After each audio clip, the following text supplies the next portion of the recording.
Hi, I'm Mike DeFries. I'm an information officer on the August Complex North Zone Fire, and I'm here to talk to you about weather.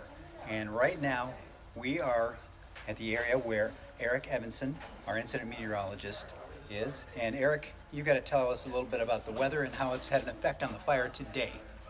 Sure. Sometimes it's very subtle changes in the weather can have a big impact.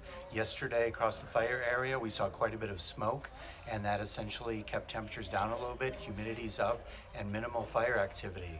This morning, we did see the smoke clear off the western portions of the fire, and that allowed the temperatures to warm up even more and the humidities to drop even further. And so the northwest portion of the fire became a little bit more active in terms of producing more smoke.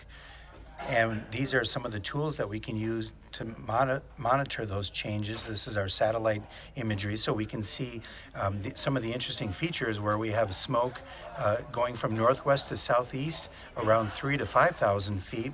But then there's smoke south of our fire moving northward, and once the smoke gets up to about 8,000 feet, it's moving actually from south to north. So those all have impacts on, say, aviation in terms of if they're trying to drop water.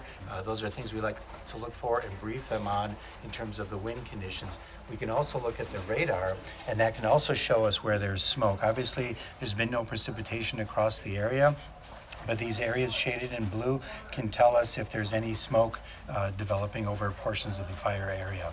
Okay. So, a question on that is, so essentially, we've had this heavy smoke in the area for a long time.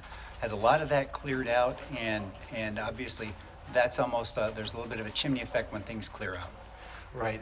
The smoke in the lowest, deepest valleys, that is still staying put and hasn't really moved. A lot of places are seeing visibilities 1 mile or less. However, you get up between 3,000 and 5,000 feet where the fire is more active, and that smoke is able to disperse quicker, and that allows, again, the temperatures to warm up, the humidities to lower, and that can help produce the fire to become more active.